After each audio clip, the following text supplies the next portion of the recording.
Aku membencinya.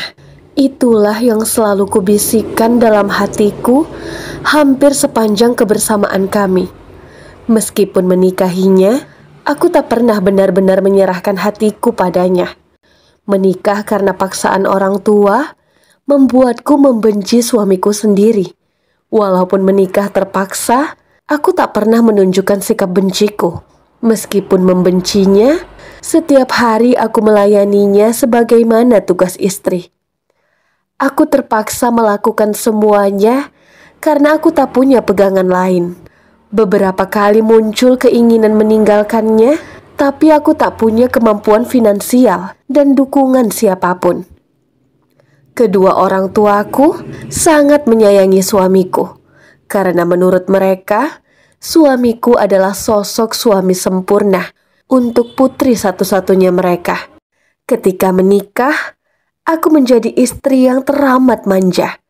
Kulakukan segala hal sesuka hatiku. Suamiku juga memanjakanku sedemikian rupa. Aku tak pernah benar-benar menjalani tugasku sebagai seorang istri. Aku selalu bergantung padanya, karena aku menganggap hal itu sudah seharusnya setelah apa yang ia lakukan kepadaku. Aku telah menyerahkan hidupku padanya, sehingga tugasnya lah membuatku bahagia dengan menuruti semua keinginanku. Di rumah kami, akulah ratunya. Tak ada seorang pun yang berani melawan. Jika ada sedikit saja masalah, aku selalu menyalahkan suamiku. Aku tak suka handuknya yang basah yang diletakkan di tempat tidur. Aku sebal melihat ia meletakkan sendok, sisa mengaduk susu di atas meja, dan meninggalkan bekas yang lengket. Dan aku benci ketika ia memakai komputerku, meskipun hanya untuk menyelesaikan pekerjaannya. Aku marah kalau ia menggantung bajunya di capstok bajuku. Aku juga marah kalau ia memakai pasta gigi tanpa memencetnya dengan rapi. Aku marah kalau ia menghubungiku hingga berkali-kali ketika aku sedang bersenang-senang dengan teman-temanku. Tadinya, aku memilih untuk tidak punya anak. Meskipun tidak bekerja, tapi aku tak mau mengurus anak. Awalnya dia mendukungku, dan aku pun ber-KB dengan pil. Tapi rupanya, ia menyembunyikan keinginannya begitu dalam. Sampai suatu hari, aku lupa minum pil KB. Dan meskipun ia tahu, ia membiarkannya. Aku pun hamil, dan baru menyadarinya setelah lebih dari 4 bulan. Dokter pun menolak untuk menggugurkannya. Itulah kemarahan terbesarku padanya. Kemarahan semakin bertambah ketika aku mengandung sepasang anak kembar dan harus mengalami kelahiran yang sulit. Aku memaksanya untuk melakukan tindakan vasektomi agar aku tidak hamil lagi. Dengan patuh, ia melakukan semua keinginanku karena aku mengancam akan meninggalkannya bersama kedua anak kami. Waktu berlalu hingga anak-anak tak terasa berulang tahun yang ke-8. Seperti pagi-pagi sebelumnya, aku bangun paling akhir. Suami dan anak-anak sudah menungguku di meja makan. Seperti biasa, dialah yang menyediakan sarapan pagi dan mengantar anak-anak ke sekolah. Hari itu, ia mengingatkanku kalau hari ini adalah peringatan ulang tahun ibuku.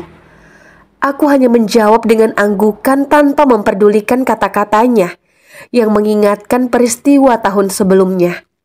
Saat itu, aku memilih ke mall dan tidak hadir di acara ibu. Ya, karena merasa terjebak dengan pernikahanku, aku juga membenci kedua orang tuaku. Sebelum ke kantor, biasanya suamiku mencium pipiku saja dan diikuti anak-anak. Tetapi hari itu, ia juga memelukku hingga anak-anak menggoda ayahnya dengan ribut. Aku berusaha mengelak dan melepaskan pelukannya. Meskipun akhirnya ikut tersenyum bersama anak-anak. Ia kembali menciumku hingga beberapa kali di depan pintu, seakan-akan berat untuk pergi. Ketika mereka pergi, aku pun memutuskan untuk ke salon. Menghabiskan waktu ke salon adalah hobiku. Aku tiba di salon langgananku beberapa jam kemudian. Di salon, aku bertemu salah satu temanku sekaligus orang yang tidak kusukai. Kami mengobrol dengan asyik, termasuk saling memamerkan kegiatan kami. Tiba waktunya, aku harus membayar tagihan salon. Namun betapa terkejutnya aku ketika menyadari bahwa dompetku tertinggal di rumah. Meskipun merogoh tasku hingga bagian terdalam, aku tak menemukannya di dalam tas. Sambil berusaha mengingat-ingat apa yang terjadi hingga dompetku tak bisa kutemukan, aku menelpon suamiku dan bertanya, "Maaf sayang, kemarin Farhan meminta uang jajan dan aku tak punya uang kecil, maka ku ambil dari dompetmu. Aku lupa menaruhnya kembali ke tasmu. Kalau tidak salah, aku letakkan di atas meja kerjaku," katanya menjelaskan dengan lembut. Dengan marah, aku mengomelinya dengan kasar. Kututup telepon tanpa menunggunya selesai bicara. Tak lama kemudian, handphoneku kembali berbunyi. Dan meskipun masih kesal, aku pun mengangkatnya dan setengah membentak. "Apalagi? Sayang, aku pulang sekarang. Aku akan ambil dompet dan mengantarkannya padamu. Sayang sekarang ada di mana?" tanya suamiku cepat, khawatir aku menutup telepon kembali.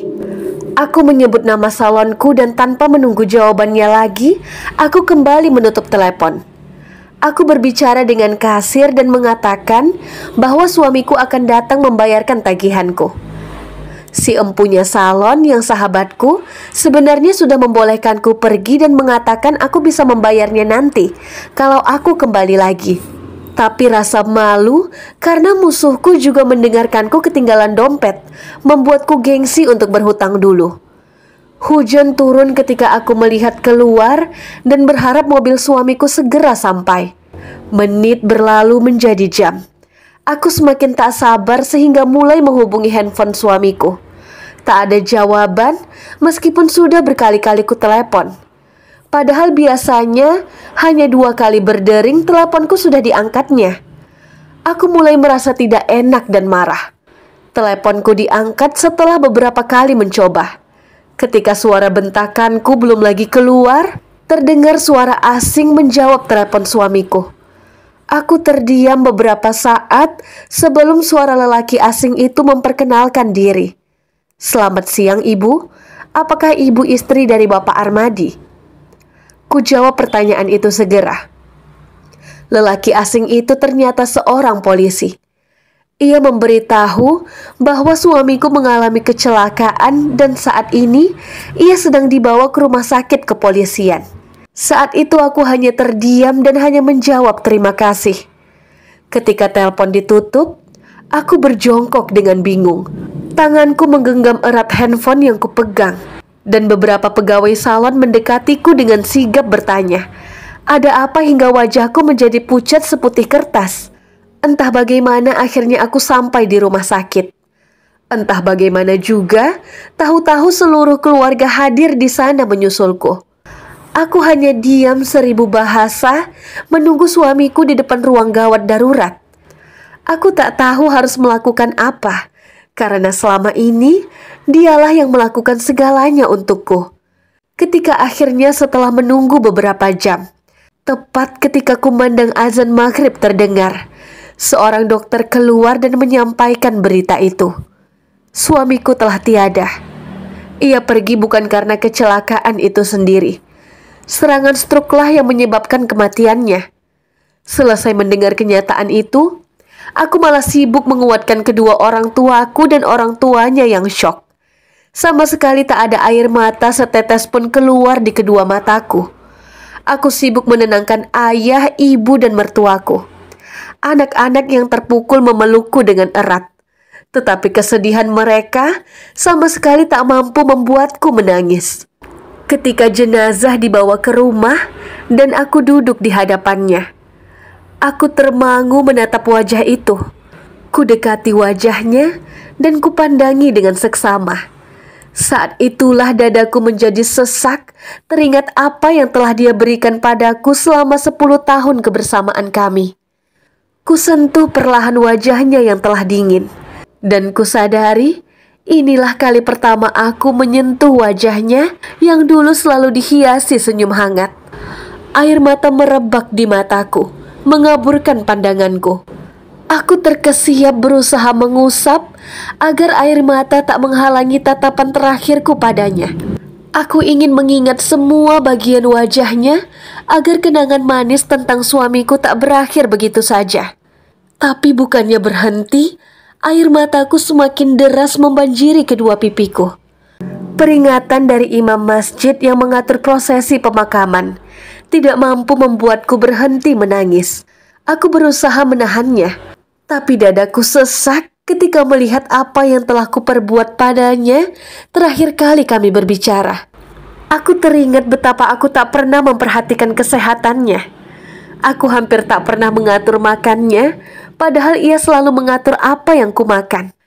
Ia memperhatikan vitamin dan obat yang harus kukonsumsi terutama ketika mengandung dan setelah melahirkan. Ia tak pernah absen mengingatkanku makan teratur. Bahkan terkadang menyuapiku kalau aku sedang malas makan. Aku tak pernah tahu apa yang ia makan karena aku tak pernah bertanya. Bahkan aku tak tahu apa yang ia sukai dan tidak disukai. Hampir seluruh keluarga tahu bahwa suamiku adalah penggemar mie instan dan kopi kental. Dadaku sesak mendengarnya, karena aku tahu ia mungkin terpaksa memakan mie instan karena aku hampir tak pernah memasak untuknya. Aku hanya memasak untuk anak-anak dan diriku sendiri. Aku tak peduli dia sudah makan atau belum ketika pulang kerja. Ia bisa makan masakanku hanya kalau bersisa. Ia pun pulang larut malam setiap hari karena dari kantor cukup jauh dari rumah. Aku tak pernah mau menanggapi permintaannya untuk pindah lebih dekat ke kantornya, karena tak mau jauh-jauh dari tempat tinggal teman-temanku. Saat pemakaman, aku tak mampu menahan diri lagi. Aku pingsan ketika melihat tubuhnya hilang bersama ogokan tanah yang menimbun. Aku tak tahu apapun sampai aku terbangun di tempat tidur besarku. Aku terbangun dengan rasa sesal memenuhi rongga dadaku. Keluarga besarku membujukku dengan sia-sia, karena mereka tak pernah tahu mengapa aku begitu terluka kehilangannya. Hari-hari ku jalani setelah kepergiannya bukanlah kebebasan seperti yang selama ini kuinginkan, tetapi aku malah terjebak di dalam keinginan untuk bersamanya. Di hari-hari awal kepergiannya, aku duduk termangu memandangi piring kosong. Ayah, ibu, dan ibu mertuaku membujukku makan. Tetapi yang kuingat hanyalah saat suamiku membujukku makan kalau aku sedang mengambek dulu. Ketika aku lupa membawa handuk saat mandi, aku berteriak memanggilnya seperti biasa. Dan ketika malah ibuku yang datang, aku berjongkok menangis di dalam kamar mandi, berharap ia yang datang. Kebiasaanku yang menelponnya setiap kali aku tak bisa melakukan sesuatu di rumah membuat teman kerjanya kebingungan menjawab teleponku. Setiap malam aku menunggunya di kamar tidur dan berharap esok pagi aku terbangun dengan sosoknya di sebelahku. Dulu aku begitu kesal kalau tidur mendengar suara dengkurannya. Tapi sekarang, aku bahkan sering terbangun karena rindu mendengarnya kembali. Dulu aku kesal karena ia sering berantakan di kamar tidur kami. Tetapi kini, aku merasa kamar tidur kami terasa kosong dan hampa. Dulu aku begitu kesal jika ia melakukan pekerjaan dan meninggalkannya di laptopku tanpa melog outnya. Sekarang aku memandangi komputer, mengusap tuts-tutsnya, berharap bekas jari-jarinya masih tertinggal di sana. Dulu aku paling tidak suka ia membuat kopi tanpa alas piring di meja. Sekarang, bekasnya yang tersisa di sarapan pagi terakhirnya pun tidak mau kuhapus. Remote televisi yang biasa disembunyikannya, sekarang dengan mudah kutemukan.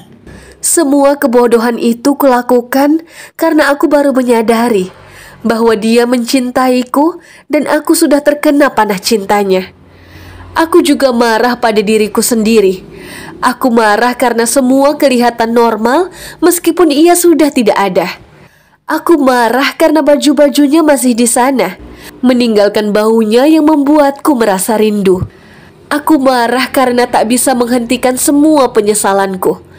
Aku marah karena tak ada lagi yang membujukku agar tenang.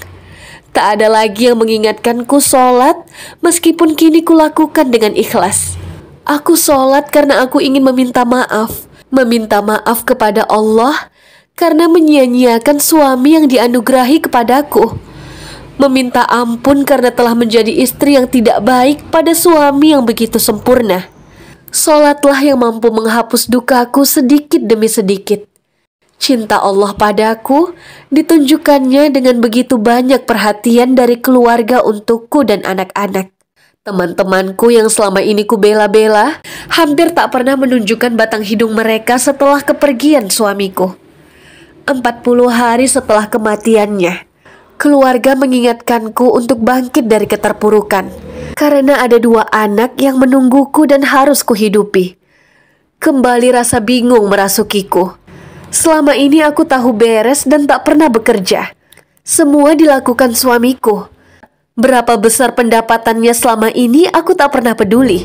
Yang kupedulikan hanyalah jumlah rupiah yang ia transfer ke rekeningku untuk kupakai